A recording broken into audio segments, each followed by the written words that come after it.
तो आप इविल को कैसे डिसाइड करेंगे? यानी how can you define evil objectively without God? Evil को डिफाइन करिए। देखिए, दुनिया में दो तरह के जानवर हैं, एक जो अकेले रहते हैं जंगल में और एक जो ग्रुप्स में रहते हैं। ग्रुप में जो भी रहेगा, चाहे वो आपका फाउंडेशन हो, चाहे कोई क्लब हो, चाहे कोई पॉलिटिकल पार्टी हो, चाहे कोई यूनिट हो, उसमें आपको इंटरैक्ट करने के रूल बनाने पड़ेंगे। यानी लोग तय करेंगे। लोग तय करेंगे। अगर लोगों ने ये तय किया कि किसी का रेप करना सही है, आप जस्टिफाई करेंगे? नहीं, आपका फाउंडेशन तो ये हो गया ना कि लोग ही विल डिसाइड करेंगे। नहीं, अरे दुनिया में ऐसे ग्रुप्स हैं जो रेप को जायज़ मानते हैं सर्टेन हालात में। मैं डिटेल में नहीं जानूंगा, आप भी जानते हैं। ये जो आईसिस वाले थे, इन्होंने क्या किया था, तो उन्होंने क्या किया उसका खुदा से कोई ताल्लुक नहीं है सर। मैंने सिंपल सवाल किया कि इविल को आप डिफाइन करते कैसे हैं? आइए वापस आइए जी। आप साथ में तभी रह सकते हैं जब कुछ आप ऐसे उसूल डेवलप करें जिसमें हर एक का बेसिक तहफ़्फ़ुज़, हर एक का बेसिक राइट हो और हर एक को कोई आराम मिले। यही तरीक़ा है किसी भी ऑर्गेनाइजेशन जिसमें एक से ज़्यादा लोग हैं और वो ऐसे चलती है ज़िंदगी। उसमें अगर आप गड़बड़ करेंगे तो तबाही होगी, नुकसान होगा, बर्बादियाँ आएंगी। और अगर उसमें आप घर ले लीजिए ना, एक हस्बैंड है, एक वाइफ है, बच्चे हैं, वालदा भी हैं, दो बहनें भी हैं, एक भाई भी है। अब इसमें कोई निज़ाम आपको चाहिए साथ में रहने का, और एक दूसरे पे भरोसा रहे, एक दूसरे के बहीख्वाह हों, एक दूसरे की मदद करें, ऐसी जिंदगी। सर आपकी बात आ गई। आप ये कह रहे हैं कि लोग डिसाइड करेंगे क्या सही है क्या गलत है, यही है? मेजॉरिटी डिसाइड करेगी क्या सही है क्या गलत है? अरे भाई बिल्कुल। मेजॉरिटी अगर ये कहे कि नाजी जर्मनी के साथ जिस तरह मेजॉरिटी थी कि जेनोसाइड करना सही, आप जस्टिफाई करेंगे? उस वक्त आपका ये सवाल सिर्फ उसके बाद क्लोजिंग। हाँ, उस वक्त प्लेनेट पे जो लोग थे, उनमें कितने लोग हिटलर को सही समझते? अच्छा, प्लेनेट की मेजॉरिटी तय करेगी, सोसाइटी की नहीं। प्लेनेट की मेजॉरिटी गॉड के एग्जिस्टेंस को सही मानती है, आप क्यों नहीं मानते?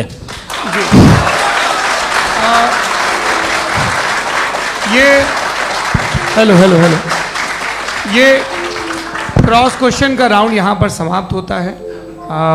और ये बड़ा अच्छा है कि इस तरह से फ्रेगमेंट कर दिया गया है ताकि जो मरकरी ऊपर जा रहा है नीचे जवाब दे दूं। जी। प्लेनेट की ज़्यादातर मेजॉरिटी कुछ दूसरे मजहबों के खुदा को मानती है। आप उन्हें क्यों नहीं? आप तो मेजॉरिटी की बात कर रहे हैं। अच्छा, ये क्लोजिंग आप ये कह रहे हैं इविल और गुड को डिसाइड मेजॉरिटी करेगी। मेजॉरिटी जो कर दे वो सही हो जाएगा। क्लोजिंग इसको जैसा आप ही लोगों ने तय किया है उसी फॉर्मेट को फॉलो कर लेते हैं। हाँ भाई, मैंने तो भले लोगों पे एतबार किया और तब मॉडरेशन तय किया। जी, आपके पास 5 मिनट का वक्त है, क्लोजिंग आर्ग्यूमेंट है, उसके बाद हम ऑडियंस से क्वेश्चन आंसर लेंगे जावेद साहब के क्लोजिंग आर्ग्यूमेंट के बाद। ओके, बहुत शुक्रिया जी। हमारा जो टॉपिक है डज गॉड एग्जिस्ट, मैं इस पे इतने एकेडमिक तैयारी करके आया था। मुझे था कि मैंने सोचा था कि कई सारे मैं आर्ग्यूमेंट्स दूंगा, लेकिन वक्त की भी किल्लत और जावेद साहब बार बार इधर उधर चले जा रहे थे तो उसको भी थोड़ा एंटरटेन करना पड़ गया। डज गॉड एग्जिस्ट पे मैं एक ही आर्ग्यूमेंट दे पाया। आर्ग्यूमेंट्स बहुत हैं और डेफिनेटिव आर्ग्यूमेंट्स हैं, और मेरे आर्ग्यूमेंट को किसी एक राउंड में भी इन्होंने एंटरटेन नहीं किया और रेफ्यूट नहीं किया। एक राउंड में भी नहीं, एक राउंड में भी नहीं। और ना ही अभी आपका क्लोजिंग आर्ग्यूमेंट आएगा, नहीं, वो बता देना। Argument of contingency sir. अरे मैं आपसे कई बार कह चुका हूं कंटीजेंसी का मतलब अब मैं कैसे समझाऊं आपको? आपस में हाँ, आप और कितने आसानी से समझाऊं मैं? मुझे तो नहीं समझ में आ रहा है। आप अपनी आर्ग्यूमेंट ऑफ कंटीजेंसी उर्दू में बोल सकते हैं। हाँ, आप अपनी बात पूरी कर लें जी, आखिरी 4 मिनट। दूसरी चीज, just a minute please ma'am, can I talk? दूसरी चीज ये है कि आपने एक तो इसका जवाब नहीं दिया, दूसरा आपने गॉड के ना होने पर कोई डेफिनेटिव आर्ग्यूमेंट नहीं दिया, सिर्फ मजहब पे बात कर रहे हैं आप। मजहब तो आज हमारा टॉपिक ही नहीं था। आज तो हमारा टॉपिक हो, आप मजहब से ले लेकर आईएस तक चले गए। भाई हमारा क्या ताल्लुक है उससे? We condemn them. और उसका गॉड से क्या ताल्लुक है? अगर कोई गलत काम कर रहा है, किसी ने किसी को कत्ल किया, किसी ने किसी का रेप किया, उसको सजा मिलनी चाहिए। और आपके पास कोई भी rational strong foundation of morality नहीं है। आपने कहा कि मेजॉरिटी तय करेगी सोसाइटी की, वो सही होगा। मैंने कहा हिटलर को फिर आप सही कहेंगे, नहीं, प्लैनेट की सोसाइटी की मेजॉरिटी तय करेगी। तो प्लैनेट की मेजॉरिटी गॉड के एग्जिस्टेंस को मानती है, आप कह रहे हैं ये रिलीजियस है। तो यानी आपके पास कोई स्ट्रॉन्ग फाउंडेशन नहीं है ऑब्जेक्टिव मोरालिटी का। ऑब्जेक्टिव मोरालिटी का अगर कोई फाउंडेशन है तो वो सिर्फ गॉड है, गॉड है, गॉड है। थैंक यू जी। ये मुफ्ती शमाइल नदवी साहब का क्लोजिंग आर्ग्यूमेंट था। अब हमारे पास जी जी ये बड़ा अच्छा है कि दोनों लोगों को मॉडरेटर से शिकायत भी और बोल रहे भाई हमारी शाबाशी भी तो करते चलो। अब मेरी बात जी, आपके पास जावेद अख्तर साहब 5 मिनट का वक्त है, ये आपका क्लोजिंग आर्ग्यूमेंट है, टाइम रीसेट कर दें जी। देखिए, बहुत सारी बातें हैं। गॉड का डेफिनेशन दुनिया के किसी भी रिलीजन में है कि वो ओमनीपोटेंट है, ओमनीप्रेजेंट है, he is just, he is kind, he loves you and so on. मैं जब दुनिया देखता हूँ तो मुझे कोई ऐसा सुप्रीम पावर यहाँ दिखाई नहीं देती है जो इंसान की बहबूदी के लिए कुछ कर रही हो, कमज़ोर को बचा रही हो, मदद कर रही हो, जालिम को पीछे हटा रही हो। मैं नहीं देखा, तारीख़ में नहीं। एक तो अगर है और ये देख रहा है तमाशा, तो उसका होना न होना बराबर है। दोयम ये कि ये जो है, जब आप ये कहते हैं कि कायनात जिसकी कंटिजेंसी है, मैं देखिए वो लफ्ज़ इस्तेमाल किया मैं, तो ये कैसे हो सकती है भाई? और फ़ौरन आप सरेंडर कर देते हैं कि जाहिर है कि इसका बनाने वाला तो इससे 10,000 गुना ज़्यादा कॉम्प्लिकेटेड होगा। उस पर आपके होने पे कोई इतराज़ नहीं है। उसे वो टाइमलेस है, वो पहले से था, टाइम तो बहुत बाद में आया। ये सब आप मानने को तैयार है जिसका आपके पास कोई सबूत नहीं, आपके पास कोई रीज़न नहीं है। आपकी तारीख क्या है मज़हबों की? बिलीफ की, जो खुदाओं का बिलीफ है, ये कॉन्स्टेंटली गलत साबित होता रहा है। मतलब आप कहें कि अरिस्टोटल के ज़माने में तो सब जाहिल थे, वो भी इतने ही यकीन से खुदा पे यकीन रखते थे, जो अब नहीं रहा। ये भी नहीं रहेगा, आप लिख लीजिए। और इसके आसार आपको दुनिया में दिखाई देना शुरू हो चुके हैं। ये बहस क्या आज से 100 साल पहले इस तरह हो सकती थी? यहाँ तक तो आपको हम ले आए हैं। तो सर अरे इनको मदद की ज़रूरत नहीं भाई, ये सेल्फ सफिशिएंट आदमी है, आप क्यों इनकी मदद कर रहे हैं? Sir please. तो ये जो है तमाम बातें अपनी जगह हैं। ये एक पैकेज है। आप अकेले, कोई आदमी ऐसा नहीं जो सिर्फ गॉड को मानता हो, उसके साथ बहुत पैराफर्नेलिया आता है, अलग अलग पैराफर्नेलिया आते हैं। They have always created chaos in the society. मैं तो आपको सीधा ऑफर देता हूँ कि दुनिया में 10 इम्पॉर्टेंट बिलीव्स हैं। आप एक मानते हैं, 9 नहीं मानते, 9 में आप एथियस्ट हैं, 9 को आप बिल्कुल रीजनेबली मेरी तरह देखते हैं। तो 90 मजहबी आदमी भी 90% एथियस्ट है। वो दूसरे खुदा नहीं मानता, एक खुदा मानता है, अपना वाला, बाकियों को कहता है गलत है। अगर आप मानना ही बंद कर दे तो आपका 10% चांस है कि आप सही हैं और 90% चांस है कि आप गलत हैं। मेरा मशवरा है, आप मानना छोड़ दिए तो 50% चांस होगा कि आप सही हैं और 50% चांस होगा, 40% आप गेन करेंगे बाय बिकमिंग एन एथियस्ट।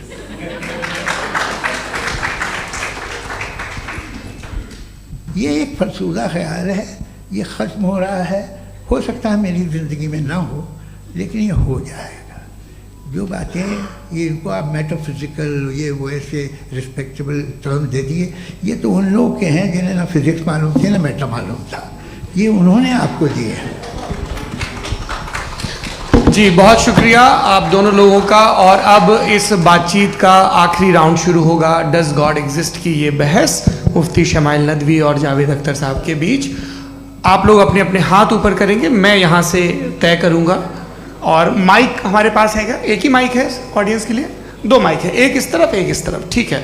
तो जी सबसे पहले हमारी सहयोगी हैं मारिया शकील जी, पूछिए सवाल।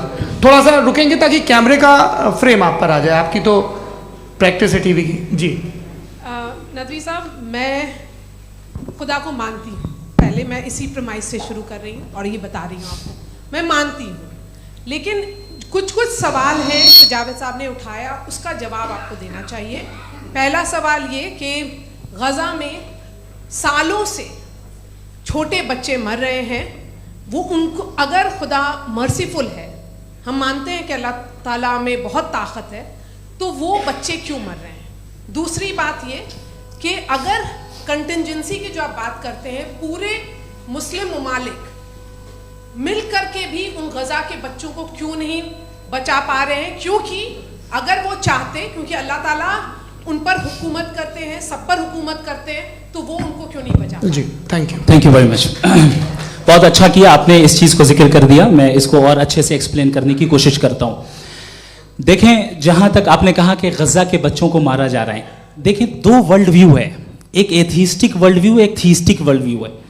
बच्चे मर रहे हैं दोनों वर्ल्ड व्यू में, लेकिन हमारा वर्ल्ड व्यू कह रहा है कि रिकॉम्पेंस है, ये कह रहे हैं कि उनका मरना बेकार जाने वाला है, कोई उसका रिकॉम्पेंस नहीं है, चूंकि इनके यहां आखिरत और अल्लाह का कोई तसव्वुर या गॉड का कोई तसव्वुर नहीं है। आपने ये सवाल किया कि गॉड मर्सीफुल है, क्यों नहीं रोकता? ये मैंने बताया कि ये मिसकंसेप्शन है लोगों के दरमियान कि गॉड को सिर्फ मर्सीफुल और ओमनीपोटेंट समझते हैं। गॉड के सिर्फ यही दो एट्रीब्यूट्स नहीं है, गॉड के कई सारे एट्रीब्यूट्स हैं, उनमें से अल हकीम भी है, उनमें से ऑल वाइज भी है, ऑल नोइंग भी है। लिहाजा अगर इस दुनिया में किसी को तकलीफ आ रही है और गॉड उसको नहीं रोक रहा है, वो इसलिए नहीं रोक रहा है चूंकि इंसानों को फ्री विल दिया गया है।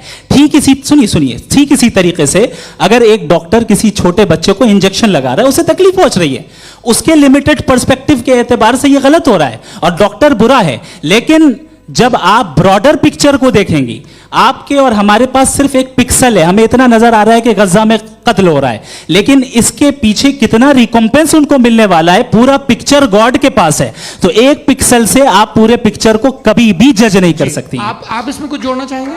आपको कुछ बोलना है इसमें? भैया आपने बहुत अच्छा जस्टिफिकेशन दिया। या आप वो जो वहाँ के प्राइम मिनिस्टर इजराइल के उन्हें भेजिए, वो बहुत खुश होंगे। आप जस्टिफिकेशन दे देना कि अगर गॉड नहीं है तो बच्चे क्यों मर रहे हैं, आप बताएं। वो ये सवाल पूछ रहे हैं कि अगर आप ईश्वर का अस्तित्व नहीं मानते हैं तो उन बच्चों की मौत को आप कैसे इंटरप्रेट करते हैं? भाई ये दुनिया जो है, जो ताकतवर लोग होते हैं वो एक नाइंसाफी करते हैं। तो ये अच्छा काम है आपके नजदीक, तो नेचर नाइंसाफी पे मबनी है। अरे मेरे भाई, आप नेचर की कहाँ बात कर रहे हैं, तो इंसान की बात। तो फिर जब मैं इंसान की बात कर रहा था, आप नेचर की बात करने लग गए। क्रॉस एग्जामिनेशन नहीं। हाँ, अब आप मुझे बोलने नहीं देंगे तो अलग बात है, आप बोलिए, मुझे कोई जल्दी नहीं। जी नहीं, ये क्रॉस एग्जामिनेशन मुझे बोल तो लेने दीजिए। जी बोलिए। क्या बात ये है कि ह्यूमन सोसाइटी तभी साथ में रह सकती है जब वो मोहब्बत से, एकता से, एक दूसरे के एहतराम करके रहे। इसके अलावा पॉसिबल नहीं है, अकेले तो इंसान रह नहीं सकता। वहाँ पर कुछ लोग हैं जो फाउल करते हैं, वो फाउल हमेशा से तारीख में होता आया है। आज ये हो रहा है, जो हो रहा है बहुत बुरा हो रहा है, बहुत जालिमाना है, बहुत जाबराना है। उसको आप कहें कि ये बच्चों को कॉम्पनसेशन मिल जाएगा या इसकी इंजेक्शन है, इंजेक्शन तो हेल्थ के लिए दिया जाता है। आप ये कह रहे हैं कि ये बच्चों की जो धज्जियां उड़ रही हैं ये इंजेक्शन है, ये टेस्ट है, ये टेस्ट है और उस टेस्ट में उनको ऐसा रिकॉम्पेंस मिलेगा जो आपके तसव्वुर के बाहर है। ये आप 3 बरस के बच्चे को बारूद से उड़ा के टेस्ट ले रहे हैं। वाह, वो नहीं ले रहा है, खुदा नहीं उड़ा रहा है, इजराइल उड़ा रहा है। जी, ये तो उसको अगला सवाल लेते हैं प्रोफेसर पुरुषोत्तम अग्रवाल। मुफ्ती साहब, एक निवेदन आपसे है कि कम से कम थोड़ा सा माइक क्लोज, एक रिलीजियस और फिलोसफिकल कर मैं प्लीज। एक रिलीजियस और फिलोसफिकल ट्रेडिशन है जो ब्रह्मांड को यानी यूनिवर्स को ही अंतिम मानती है। सर्वम खलु इदम ब्रह्मम, this is Chandogya Upanishad and it completely rules out the existence और नेसेसिटी, आपके शब्दों में necessity of a creator. The creation itself is the creator. तो एक मिनट प्लीज। दूसरा जो सवाल आपने अभी, जो आप बार बार कह रहे हैं कि भगवान विद्वान भी है, वाइज, सब जानने वाला, तो अगर विजडम में दुनिया भर के पापों और अत्याचारों को बर्दाश्त करना शामिल है, तो फिर इसका मतलब ये हुआ कि अगर मैं फ्री विल से उसको अपोज करता हूं तो ईश्वर की विजडम और मेरी फ्री विल में कॉन्ट्राडिक्शन है। Because when I am opposing whatever is happening in Gaza, then I am opposing the God's will और गॉड्स विजडम। जवाब लेते हैं क्योंकि तो गॉड की विजडम में, एक मिनट सर प्लीज सर, ये एक जुमला, गॉड की विजडम है कि गाजा में जो कुछ हो रहा है वो हो रहा है, मैं उसको अपोज कर रहा हूं, तो मैं गॉड की विजडम के खिलाफ जा रहा हूं। एक सवाल। दूसरा ये नहीं आपने दो ऑलरेडी कि सर आप और सवाल कर लें, लेकिन मुझे दो जवाब दे सर, पहले आपने ये कहा, सुनिए मेरी बात सुनिए। भाई इजराइल के वर्ड के मुताबिक तुम्हारा ठीक हो रहा है ना? नहीं हो रहा है, ठीक नहीं हो रहा है, मैं बता रहा हूँ क्या हो रहा है। आप तशरीफ रखिए, मैं बता रहा हूँ क्या हो रहा है। Let me complete please. एक सेकंड गाइस, एक सेकंड। ये देखिए ऐसा है कि ये सब बड़ा आपस में विचार विमर्श के बाद ये तय हुआ था कि कुछ नियम बना लिए जाएं ताकि एक टाइम बाउंड बातचीत चले। और भाई साहब आप बड़ा जरूरी काम कर रहे हैं, लेकिन कैमरे के फ्रेम में आके उस काम को गड़बड़ कर दे रहे हैं। ठीक है गुरु, अब मेरे को कहीं का गुस्सा कहीं निकालना था, सॉरी। नहीं कोई गुस्सा नहीं है जी। तो प्रोफेसर ने सवाल पूछे, आप उनके जवाब दें, और थोड़ा ये सब लोग थोड़ा ख्याल रखें भाई, सवाल संक्षिप्त रखें जी। आपने दो सवाल किया। सबसे पहला ये कहा कि हमारे पास ये कॉन्सेप्ट है कि ये यूनिवर्स खुद नेसेसरी बीइंग है, creation itself is the creator. How irrational is this कि मैं एग्जिस्ट करूंगा बाद में, लेकिन अभी एग्जिस्ट कर भी रहा हूं, यानी एक ही टाइम में एग्जिस्ट भी कर रहे हैं, नहीं भी कर रहे हैं। This is not true. दूसरी चीज आपने कहा कि अगर इजराइल में सॉरी माफ कीजिएगा, Israel doesn't exist, occupied Palestine में अगर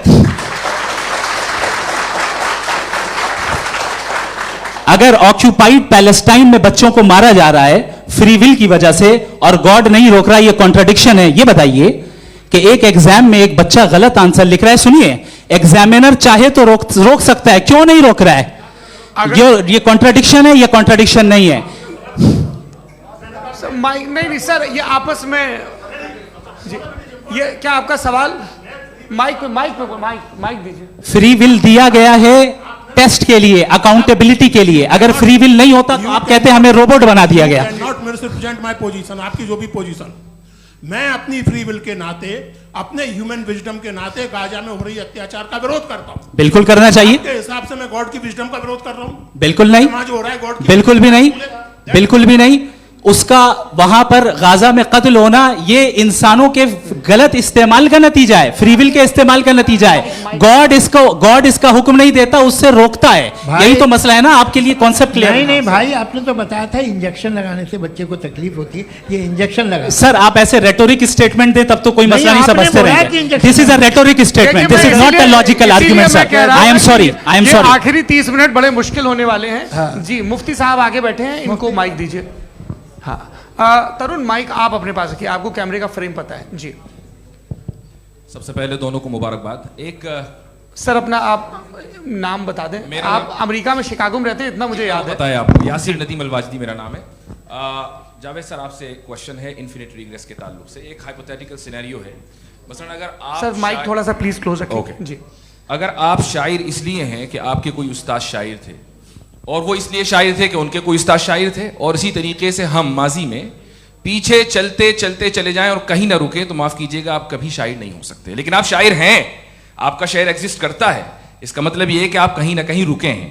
तो मेरा सवाल ये है कि क्या आप इन्फिनिट रिग्रेस ऑफ कॉजेस को लॉजिकल फैलेसी मानते हैं या नहीं मानते? हाँ या ना?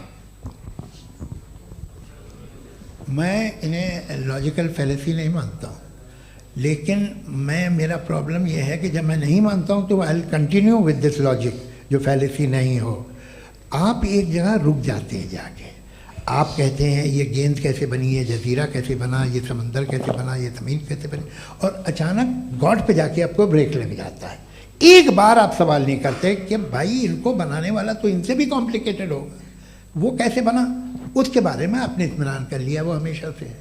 तो अगर आप उसे हमेशा से मानते हैं तो फिर ये मान लीजिए कि कायनात हमेशा से है, क्या तकलीफ है? फिर हम वजूद में नहीं आते जी हैं?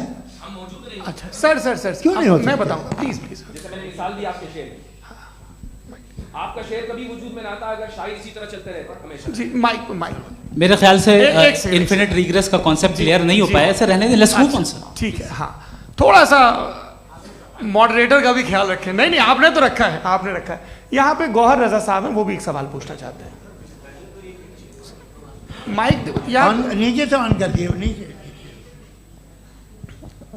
पहले तो ये कह दूं कि मैं उन बच्चों से शर्मिंदा हूं जिनको गजा में कत्ल किया गया, क्योंकि हमारे होते हुए कत्ल किया गया। लेकिन उससे ज़्यादा शर्मिंदगी इस बात से हुई कि मुझे लगा कि मुफ्ती साहब उसको जस्टिफाई कर रहे हैं। बिल्कुल भी नहीं, आप बहुत ही गलत मुझे बात लगा मैं गलत हो सकता हूं। बिल्कुल गलत मैं है। सवाल पूछ रहा हूं। सवाल मैं देखिए, सवाल अगर पूछ रहा हूं। एक मैं जावेद भाई से डिसएग्री करता हूं। एक सेकंड देखिए, अगर देखिए ऐसा, एक सेकंड आप सर वेट, अरे आप कुछ मेरे पहले मुझे अपनी बात कह लेने दीजिए। अगर ऑडियंस तय करेगी तो फिर मॉडरेटर का मतलब नहीं। मेरा आप सबसे ये कहना है, ये बहस दो लोगों के बीच में है, एक तरफ मुफ्ती साहब, एक तरफ जावेद साहब। पिछले 1.5 घंटे से ये लोग अपने अपने तर्क रख रहे हैं। आपकी इनसे इत्तेफाकी हो सकती है, ना इत्तेफाकी हो सकती है। मेरे उस्ताद मुझे सिखा गए हैं कि मुखामुखम में असहमति की गुंजाइश बची रहनी चाहिए। अगर मैं आपकी बहुत इज्जत करता हूं गौहर साहब, आपने जो कमाल की किताबें लिखी, साइंटिफिक टेम्परामेंट, लेकिन मेरी ये गुजारिश है आप सबसे कि यदि आप इन लोगों ने जो बोला उन पर टिप्पणियां करेंगे तो ना वक्त की पाबंदी रहेगी, ना वो अनुशासन। आप सवाल पूछ लें, उस सवाल में जो बात आ जाए वो आ जाए। मैं जावेद साहब से डिसएग्री करता हूं, इसलिए जावेद साहब से सवाल पूछ रहा हूं। आपका सवाल जावेद अख्तर साहब से। और सवाल ये है मेरा कि जावेद साहब ने कई बार लॉजिक का इस्तेमाल किया कि साइंस में लॉजिक है और रिलीजन में लॉजिक नहीं है। मेरा ख्याल ये है कि रिलीजन में भी लॉजिक है, लेकिन उस लॉजिक की बेसिस ये है कि आप रुक जाते हैं, जिसका जिक्र जावेद साहब ने बार बार किया, यानी खुदा के तसव्वुर पे आते हुए, गॉड के तसव्वुर पे आते हुए रुक जाते हैं। और इसमें सवाल पूछना मतलब फॉरबिडन होता है। सवाल यह है कि क्या जावेद साहब इससे एग्री करते हैं कि साइंस की लॉजिक अलग है और रिलीजन की लॉजिक अलग है? बताइए सर। देखिए, 3 चीज़ें हैं। साइंस है, एक है मंतिक है, इस्तिदलाल है, और एक जो है कुछ भी नहीं है, फेथ है, अकीदा है। मैं अकीदे की लॉजिक का कायल नहीं हूँ। मुझे आप इस्तिदलाल से, लॉजिक से, रीज़न से समझाइए, मैं मानने को तैयार हूँ, मेरा क्या नुकसान होगा। लेकिन ये कि अकीदे पे मैं नहीं जा सकता हूँ। अकीदे का मतलब है कि तुम ये मान लो, सवाल ना करो, ये नहीं। आप सारी बातें करके, बड़ी साइंटिफिक बातें करके एक जगह जाके खुदा के हुदूद पे रुक जाते हैं, सरेंडर कर देते हैं। मैं सरेंडर करने को तैयार नहीं। That's all. जी, ये आगे सर बैठे हुए हैं, इनको माइक दीजिए। भाई वो आप पूछना चाह रहे थे ना भाई? हाँ, नहीं मैं ये थैंक यू जी। आपका नाम? आसिम इफ्तिखार। आसिफ जी, पूछिए। सर, जावेद सर से सवाल है कि आपने अपने क्लोजिंग माइक थोड़ा करीब रखिए। अपने क्लोजिंग स्टेटमेंट में बात कही थी कि मज़हब का जो फ्यूचर है वो ज़्यादा दिन नहीं जाने वाला है, लेकिन मैं देख पा रहा हूँ कि जो ऑक्सफोर्ड यूनिवर्सिटी की एक स्टडी है 2011 में हुई है, जिसके 50 एकेडमिशियंस ने इसको अंजाम दिया था, उसमें वो ये कहते हैं कि जो फेथ इन गॉड है वो इनबिल्ट है ह्यूमन नेचर के अंदर, जिसको हम कहते हैं फितरत के अंदर शामिल है वो। और वो ये कहते हैं कि अगर कोई ये समझता है कि मज़हब को वो ख़त्म कर देगा तो ये उसकी गलत फहमी है। तो आप इसके बारे में, इस स्टडीज़ के बारे में क्या कहते हैं? ठीक है, मैं उनसे एग्री नहीं करता हूँ। वो कौन से प्रोफेसर होंगे? ऐसा उनके क्या पास डेटा है, इन्होंने डेटा के बेसिस होगा। डेटा क्या हो सकता है? फ्यूचर का डेटा तो नहीं हो सकता ना उनके पास, प्रेजेंट का डेटा हो सकता है। डेटा आपने सुना 100 साल पहले का बाद का डेटा? मैंने तो नहीं सुना आज तक। तो आज उनकी ये राय है और होगी राय, ठीक है। दुनिया में तरह तरह की राय है लोग, लेकिन मैं समझता हूँ कि वक्त के साथ इंसान ज़्यादा से ज़्यादा रीज़नेबल और लॉजिकल होता जा रहा है। आज आप देखिए वेस्टर्न यूरोप में क्या परसेंटेज है नॉन बिलीवर्स की, बहुत हाई। वहाँ चर्च खाली पड़े होते हैं। तो अल्टीमेटली तो इंसान कोई ऐसी बात बहुत अरसे तक नहीं मान सकेगा, चाहे गलत या सही, जो उसे, उसके दिमाग को, उसके जहन को, उसकी लॉजिक को अपील न करे। वो कह रहे हैं तो ऑक्सफोर्ड के होंगे तो कैम्ब्रिज के होंगे, तो मुझे क्या लेना देना। उनका डेटा मुस्तकबिल का नहीं हो सकता है। जी दीपक, हाँ पूछिए। मैं आऊँगा अभी, पीछे की साइड भी आऊँगा, माइक वहीं भेजूंगा 2-3 साल के लिए। जी जावेद साहब, आपसे सवाल है। नमस्ते। अरे भाई सर, अगर आप ही लोग तय करना है तो फिर 200 लोग तय कर लें। ये एक साथ नहीं sir, please don't do this sir. Everybody has a right sir, but we can only take selected questions. No sir, ये यंग लोग भी हैं तो इनकी ये अब उतने यंग, भाई आप यंग हैं कि नहीं हैं? वो कह रहे हैं वो भी यंग हैं साहब, आप उनकी नौजवानी पर दावा उनको ही करने थे। हाँ मुफ्ती साहब आप यंग, हाँ पूछे। अरे भैया सर, मेरा सवाल ये है, कुछ इनसे भी तो पूछो। जी हाँ, नहीं, बस आपसे एक सवाल है। जैसे एथीस्टों के पास, अपने जो ईश्वर को मानते हैं उनके पास अपने सोशल गेट टुगेदर्स हैं। 5 रोज़ आज क्रिसमस आने वाला है, होली है, दिवाली है, ईद है। एथिस्ट क्या ऑफर कर रहे हैं? मतलब मैं इनकी दुकान से बोलूं, मैं आना चाहता हूं उस तरफ, पर मैं अट्रैक्ट नहीं हो पा रहा हूं। मैं सोशल गेट टुगेदर्स क्या है आपके पास?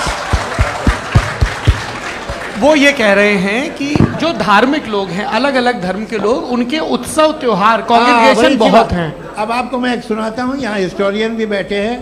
मृदुला जी आप बताइएगा सही है क्या?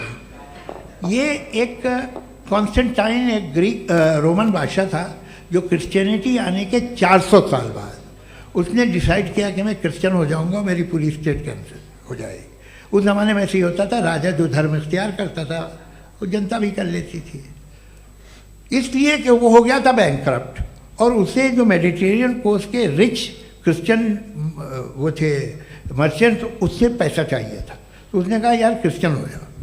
तो उसने अपने वजीर से कहा कि भाई ये हिस्ट्री है कि अब हम लोग क्रिश्चियन हो जाते हैं। कहले सर हो जाएंगे, कोई प्रॉब्लम नहीं है, लेकिन एक प्रॉब्लम ये है कि 17 दिसंबर से 25 दिसंबर तक जो पेगन फेस्टिवल होता, जो पेगन्स थे वो लोग, जो फेस्टिवल होता है वो बंद हो जाएगा, इसलिए कि हम क्रिश्चियन हो गए तो होगा नहीं। तो वो बच्चों को बहुत बुरा लगेगा, पब्लिक को बहुत इन्जॉय करते हैं, खासतौर से 25 को मेन डे। उसने कहा हाँ ये तो सही कह रहे हो। ये जीसस क्राइस्ट की पैदाइश कब थी? कहले साहब वो अप्रैल में थी। नहीं कट करो, वो 25 दिसंबर को है।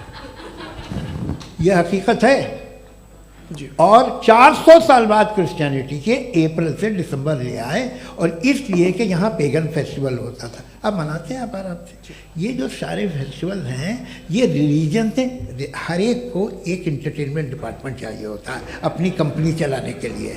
तो ये रिलीजन ने, ये सेकुलर त्यौहार थे जिन्हें रिलीजन्स ने ले लिया है। ये मौसम के थे, फसलों के थे, किसानों के थे, उसको आपने लेके रिलीजियस रंग दे दिया। ये कोई रिलीजन से थोड़ी आए आप। अच्छा हमें देखिए, हम तो मुल्द हैं, हम ईद मनाते हैं, हम दिवाली मनाते हैं, हम होली मनाते हैं, हम क्रिसमस मनाते हैं। बम्बई की फिल्म इंडस्ट्री की सबसे बड़ी होली हमारे घर में होती है, सबसे बड़ी ईद हमारे घर में होती है। वो हमारे सोशल वो है, हमारे हेरिटेज है। ऐसा थोड़ी है कि we will throw the baby along with the water. ये तो अच्छी चीज़ है, इन्हें रखो, जो बेकार है फेंक दो। जी हाँ हेलो जी, मेरा सवाल नादवी जी से है। जैसा कि आपने बोला कि गॉड टाइम के भी परे हैं, और गॉड इतनी कॉम्प्लेक्स चीज़ है कि उसे ह्यूमन माइंड समझ नहीं सकता, और गॉड ने अर्थ पे फ्री विल भी दे दी है। तो आप अपना वक्त ज़ाया क्यों कर रहे हैं गॉड के बारे में बात करके? अपन को तो बात करनी चाहिए कि सोसाइटी को बेहतर कैसे करें। जी मैं, गॉड वही बताता है सोसाइटी को कैसे बेहतर करें। अभी मैं आपका जवाब देता हूँ। आपने कहा कि टाइम पे वो एग्जिस्ट नहीं करता, मेरा सवाल ये है कि जैसा आपने बोला कि गॉड बहुत ही कॉम्प्लेक्स चीज है। मैंने कहा ही नहीं कि कॉम्प्लेक्स है, तो आपके अल्फाज हैं। कॉम्प्लेक्स का लफ्ज गॉड के लिए सुइटेबल नहीं है। क्यों? क्योंकि कॉम्प्लेक्स वो चीजें होती हैं जो ऑब्जेक्ट हो। God is not an object जिसको आप इंस्ट्रूमेंट के जरिए लेबोरेटरी में जाके टेस्ट करें, oh it's very complex. No, वो कोई कार का इंजन नहीं है। वो फिलोसॉफिकली नेसेसरी बीइंग ऐसी बीइंग है जो सिंपल बीइंग है। हाँ, आप उसको मुकम्मल तौर पे उसकी तमाम हिकमतों को जान ले और हर चीज को जान ले, ये पॉसिबल नहीं है, क्योंकि वो ऑल वाइज है, आप ऑल वाइज नहीं है, और वो खुदा है, वो आपको सारी चीजें बता दे, ये जरूरी नहीं। मेरा सवाल ये नहीं था, मेरा सवाल ये था कि जब गॉड इतना परे है इस दुनिया से कि उसने अर्थ पे फ्री विल भी दी है, हम सब ह्यूमंस की फ्री विल है, और जो सोसाइटी में हो रहा है वो अपन लोग डिसाइड करेंगे। तो अपन लोग डिसाइड नहीं करेंगे ना, अपन लोग डिसाइड नहीं करेंगे। गॉड जो है, गॉड ने वो उसकी जात, उसकी एग्जिस्टेंस टाइम एंड स्पेस से परे है, लेकिन वो हमारा टेस्ट ले रहा है, और उसी गॉड ने हमें बताया कि तुम्हें क्या करना है क्या नहीं करना है। तो जाहिर है उस गॉड की बात सुनेंगे ना हम। जी, वो पीछे एक चश्मा लगाए जो मैम खड़ी हैं, उनको दीजिए। हाँ आप जी जी बिल्कुल आएंगे। देखिए मैं कोशिश कर रहा हूँ सब तरफ जाने की। हाँ उनको दीजिए माइक। जी हेलो सर, मैं ओमनी प्रेजेंट नहीं हूँ, टाइम पाबंद हूँ, और जहां तक कोशिश कर सकता हूँ करूंगा। जी अपना नाम बताइए। मेरा नाम उर्सुला है, मैं दिल्ली यूनिवर्सिटी की एक स्टूडेंट हूँ, और मैं स्टूडेंट फेडरेशन ऑफ इंडिया से हूँ। मेरा सवाल मुफ्ती जी से है कि इस हॉल के इस कमरे में बैठ के हम लोग रेप की मोरालिटी के बारे में फिलोसफिकली बात तो कर सकते हैं, बट असलियत ये है कि रोज़मर्रा की ज़िंदगी में औरतें रेप के थ्रू गुजरती हैं, और हम लोग सिर्फ नंबर्स पे इस तरह नहीं देख सकते, क्योंकि कितनी औरतें हैं इन कंट्रीज़ में जहाँ पे आप बता रहे हैं कि केसेस कम हैं, जिनका एक्सेस है कि वो जाके केस फाइल कर सकें। कितनी औरतें हैं जो जिनको काम करने की आज़ादी है उन कंट्रीज़ में। यूरोप में ये आज़ादी आ गई, यूरोप में ये रूल्स आ गए, तो हम आज उसके बारे में बात कर पा रहे हैं। जी, जवाब। आपने ये कहा कि कमरे में बंद होकर हम लोग इस पर फिलोसफिकली बात कर सकते हैं, लेकिन हकीकत में क्या हो रहा है, वो ग्राउंड लेवल पे क्या हो रहा है, जो बहुत गलत हो रहा है, और वो सफ़र कर रही हैं। आई एग्री, बहुत गलत हो रहा है, और जो गलत हो रहा है उसको हमें रोकना है। और क्यों रोकना है, वो गलत क्यों है? हमारे पास इसका ऑब्जेक्टिव फाउंडेशन है, इनके पास उसका ऑब्जेक्टिव फाउंडेशन नहीं है। मैं ये कहना चाह रहा हूं कि जहां पे भी जुल्म हो रहा है, जहां पे भी औरत पे जुल्म हो रहा है, या उसकी इज्जत लूटी जा रही है, या उसे तकलीफ पहुंचाई जा रही है, और सिर्फ औरत नहीं, किसी इंसान के ऊपर भी जुल्म हो रहा है, तो उसके खिलाफ खड़ा होना, ये मॉरलिटी हमारे पास गॉड के पास से आई है। वरना जावेद साहब तो कह रहे हैं कि जो है मेजॉरिटी डिसाइड करेगी, तो मेजॉरिटी तो कभी भी बदल सकती है। क्या आप हाँ। ये थोड़ी सी आपको गलतफहमी है। मैं अगर मेरे जुमले से ये मदनत निकला या मैंने कहा, तो ये जुमला मैं वापस लेता हूँ, ये मेरा मतलब ही नहीं था कि मेजॉरिटी डिसाइड करेगी। मेजॉरिटी डिसाइड करे तो दुनिया में बड़ी, वैसे आपने कहा था ये जुमला, अच्छा हो मैं मान रहा हूँ, बाद में रिकैप कर लेंगे। अरे एक सेकंड मैं अपनी एक्सप्लेनेशन देता हूँ। मुनासिब बात यह है कि हम सब के सब दिल में जानते हैं कि क्या अच्छा है क्या बुरा है, हमें पता है अच्छी तरह से। जो लोग बुरे काम करते हैं उन्हें भी मालूम अच्छा क्या है। यही तो सवाल था हजरत कि फिर ये मोरालिटी आई कहां से? Cross examination. हाँ जी, हाँ। मोरालिटी साथ रहने की डिजायर से आई, यानी साथ रहकर जो कुछ कह दे, जो कुछ कर दे, वो हो जाएगा? नहीं नहीं, तो आप कायदे से रह ही कर सकते हैं जब तक लोगों में मोरालिटी हो, वरना क्यास हो जाएगा। ये आपको कैसे पता? जी, हमने देखा ना, जहां मोरालिटी का क्यास हो गया, हम देखते हैं। कहां पे देखते भाई? दुनिया में। आप जो कह रहे हैं, आप कहीं पे अगर गलत हो रहा है, इस बहस तो उसको आप देखिए, आप एपिस्टेमोलॉजी की बात कर रहे हैं, मैं ऑन्टोलॉजी की बात कर रहा हूं। मैं इस बहस के बाद आप दोनों लोगों को चाय पे होस्ट करूंगा, वहां पे क्रॉस एग्जामिनेशन कर लीजिएगा। अभी ऑडियंस का हक मार रहे हैं आप लोग भाई, सर जस्ट लोग हैं आप लोग। और ये भाई ये हाँ, उधर आएंगे, जी सर आएंगे। अच्छा सर, मेरा नाम लईकुर रहमान है और मैं अलीगढ़ मुस्लिम यूनिवर्सिटी का स्टूडेंट हूँ। और जहाँ तक मुझे पता है कि sir you are also product of Aligarh Muslim university. मैं भी उसी चमन का बुलबुल। हाँ सर, तो बहुत खुशी हुई मुझे जान करके कि मैं आपसे मिलूंगा। सवाल सर, मेरा सवाल यह है, सर सैयद अलैहि रहमा का नज़रिया यह था कि खुदा के वजूद को अक़ल के दायरे में रह कर के तलाश करना, न कि पूरी तौर से उसका इनकार कर देना। Sir, how will you define it? नहीं, तो ये तो आप इन्हें बताइए। ये सवाल आपसे खुदा का वजूद साबित कर रहे हैं, तो सर आपने इनकार कर रखा है, इस वजह से मेरा क्वेश्चन। उन्होंने यही सर से एक सेकंड, सर सैयद ने यही कहा ना कि अक्ल से आप खुदा के वजूद को साबित नहीं कर सकते, यही कहा ना भाई। वो उन्होंने कहा कर सकते हैं और वो कर दिया गया आज। वो फोन दो। तलाश करना या साबित करना अक्ल से अक्ल से नहीं हो सकता। अरे सवाल तो सुन लीजिए जी। अक्ल से नहीं हो सकता है, यही कहा ना आपने। अक्ल से हो सकता है? अरे वो यही कह रहे हैं भाई, आप बता रहे हो सकता है, वो तो कुछ और। आप अगर सर देखो नौजवान फोन ले लो, वो इतनी कमाल की यूनिवर्सिटी है। अरे भाई दे दो जरा, एक मिनट दे दो भाई, मेरी बात सुनो, माइक पे बोलो ताकि जो लाखों लोग देख रहे हैं। माइक दे दो ना। अरे देंगे ना माइक, तुम ठहरो तो। हाँ सर, मेरा सवाल ये था कि सर सैयद अलैहि रहमा का एक नज़रिया था अपना कि खुदा का जो वजूद है उसको अक़ल के दायरे में रह करके तलाश करना है, न कि पूरे तौर से इनकार कर देना है। ये उनका कॉन्सेप्ट था। लेकिन मेरा सवाल ये है कि आप इसको कैसे डिफाइन करते हैं, एक्सप्लेन कैसे करेंगे? मैं आपसे जानना चाहता हूँ, क्योंकि you are the product of Aligarh Muslim university. मुझे अक़ल के दायरे में रख के मैंने बहुत तलाश की, मुझे मिला नहीं। हाँ, ये इधर वो चश्मा लगाए जो, हाँ उनको दे दीजिए। जी जी फटाफट पूछिए, बस 5 मिनट है, 5 मिनट में खत्म हो रहा है। हाँ अस्सलाम वालेकुम मुफ्ती साहब। एंड मेरा सवाल जावेद अख्तर साहब से। क्या नाम है आपका? अरे भैया सब मुझे तो पूछ रहे हो। फैज पूछिए फैज साहब। तो मेरा सवाल ये है कि अभी जो एथियस्ट है वो problem of evil argument use कर रहे हैं अगेंस्ट मुस्लिम्स, राइट? कि इस दुनिया में इतना सारा इविल है और अगेंस्ट मुस्लिम तो यहाँ अगेंस्ट थियस्ट। हाँ थोड़ा सा करेक्ट कर लीजिए भाई, पूरी मशक्कत ही इसी बात की थी कि किसी एक मजहब पे बात ना टिके। जी, तो बेसिकली ये आर्ग्यूमेंट ऐसा है कि इस दुनिया में इतना ज़्यादा ईवल एग्जिस्ट करता है और अगर एक ऑल गुड गॉड है तो वो रोकता क्यों नहीं है? लेकिन इस सवाल में एक हिडन अजम्पशन ये है कि इस दुनिया में ईवल एग्जिस्ट करता है। अब एथियस्ट ये कैसे ऑन्टोलॉजिकली प्रूव कर सकते हैं कि इस दुनिया में ईवल एग्जिस्ट करता है? मैं आपको बताता हूँ, थोड़ा सा समझा। नहीं सर हम लोग इनको सुनने आए। नहीं please don't do. I want to explain ontologically. नहीं हम समझ गए सर, इनको अब जवाब देने दीजिए। अच्छा सवाल पूछ लो। मैं अभी तक क्या था वो मैं थोड़ा सा ऐड ऑन कर लेता हूँ। तुम गुरु, तो हम जब इसका राउंड 13 करेंगे ना तब तुमको स्टेज पे बिठाएंगे। जी तो हाँ जल्दी से। तो देखिए एथियज्म के हिसाब से सब कुछ रैंडमली बन गया है, सब कुछ एटम्स और मॉलिक्यूल्स है। एक पत्थर में और मुझ में सिर्फ इतना फर्क है कि हम लोग एटम्स और मॉलिक्यूल्स का अलग अलग रीअरेंजमेंट है। अब एक पत्थर को कोई इंसान तलवार से 2 टुकड़ों में काट दे या मुझे, according to atheism it is same. There is no evil and good according to atheism. जी अच्छा, फैज साहब का सवाल ये है कि हाँ कोशिश भी करते तो इससे गलत सवाल नहीं कर पाते।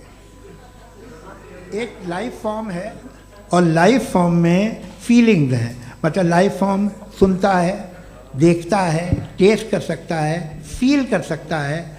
तो उसकी जो ये जो क्वालिटी इस बबल में आ गई हैं वो जानवर में भी है, इंसान में भी है। तो जाहिर है कि उसे कोई तकलीफ पहुंचेगी तो चूंकि उसके पास वो सेंसिटिविटी है तो मैं करेगा। पत्थर में वो सेंसिटिविटी नहीं है। तो ये क्या सवाल हुआ कि अगर पत्थर को काटा तो पत्थर को तकलीफ नहीं होती, तो आपको काटे तो आपको क्यों तकलीफ हो? बैठ जाइए। जी हाँ अगला सवाल। हाँ पूछे जी जावेद अख्तर साहब। अरे भैया सब आप लोग मुफ्ती साहब को छोड़ रहे हैं, मेरे ही पीछे पड़े हैं क्या? फिर चलो बोलो भाई। You asked how God can exist when children die in Gaza. हाँ? You asked how God can exist when children die in Gaza, and you also mentioned the rise of atheism in Europe. But the same events also are leading many atheists and non-believers to turn towards faith. How do you interpret this contradiction, where suffering pushes some away from God, yet brings others closer to belief? देखिए आपको एक बात बताऊं, दुनिया perfect तो कहीं भी नहीं है, हर जगह कुछ खामियां हैं। बेटा एक मिनट आप ही को कहेंगे, देखो वो तो कुछ खामियां, कमज़ोरियां, खराबियां सब जगह है। लेकिन अगर देखोगे ईमानदारी से कि दुनिया सबसे ज़्यादा महज़ब कहाँ है, एक आम शहरी को कहाँ हुकूक हासिल हैं, वो बोल सकता है, अपनी मर्ज़ी से काम कर सकता है, अपनी मर्ज़ी से राय दे सकता है, हुकूमत के ख़िलाफ़ बोल सकता है, बरसरे इक़्तिदार लोगों के बारे में बोल सकता है, सरमायादारों के ख़िलाफ़ बोल सकता है। तो आपको ये स्कैंडिनेवियन कंट्रीज़ में मिलेगा, वेस्टर्न यूरोप में मिलेगा। मैं नहीं कह रहा वो परफेक्ट है, बिल्कुल नहीं, वहाँ बहुत ख़राबियाँ भी हैं, परफेक्ट तो कोई।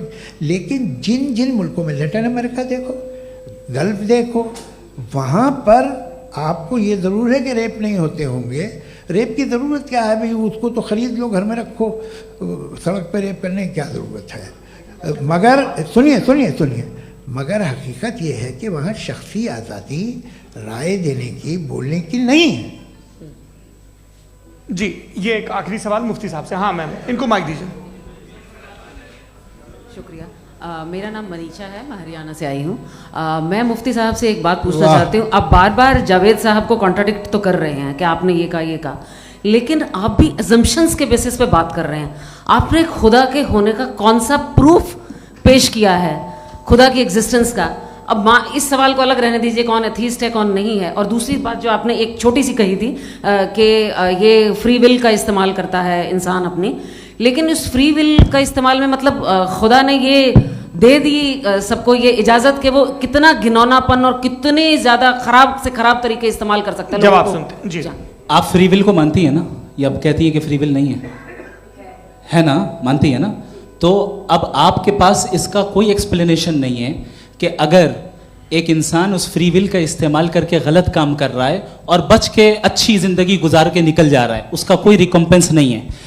हमारे वर्ल्ड व्यू में जो इंसान गलत काम कर रहा है उसको भी रिकॉम्पेंस यानी उसका बुरा बदला मिलना है, और जो सही काम कर रहा है उसको सही बदला मिलना है। लिहाजा जो फ्री विल है वो इस तरीके से है कि एक लिमिटेड टाइम तक खुदा ने मोहलत दी है। ऐसा नहीं कि छूट दे दी, जो करना है करते रहो हमेशा। वक्त आएगा जब एग्जाम का टाइम खत्म होगा तब रिजल्ट आएगा, दौराने एग्जाम जबरदस्ती आपको नहीं बताया जाएगा। अरे भाई एक सेकंड, जी, एक सवाल मुफ्ती साहब से मेरा, मुफ्ती साहब से एक सवाल। रुक जाइए, आपसे फोन, आप इसके बाद आपसे यहीं रहेंगे वो। हाँ, बोलिए। मैं मुफ्ती साहब एक ही सवाल करता हूँ कि अगर जो हो रहा है फ्री विल से हो रहा है और एक दिन बरोज़ क़यामत इंसाफ होगा मैशर में वगैरह वगैरह, तो दुआ क्यों मांगते हैं लोग? दुआ मांगते हैं इसके मतलब है अभी भी उसने ये डिपार्टमेंट रखा है कि मैं रोज़मर्रा की ज़िंदगी में बिल्कुल बिल्कुल ही कैन। तो तुम कैन हो, तुम मुझे नौकरी दिला देते हो, मेरे बेटे को ग्रीन कार्ड दिला देते हो, और 45,000 बच्चे मरते हो उन्हें रोकते नहीं हो।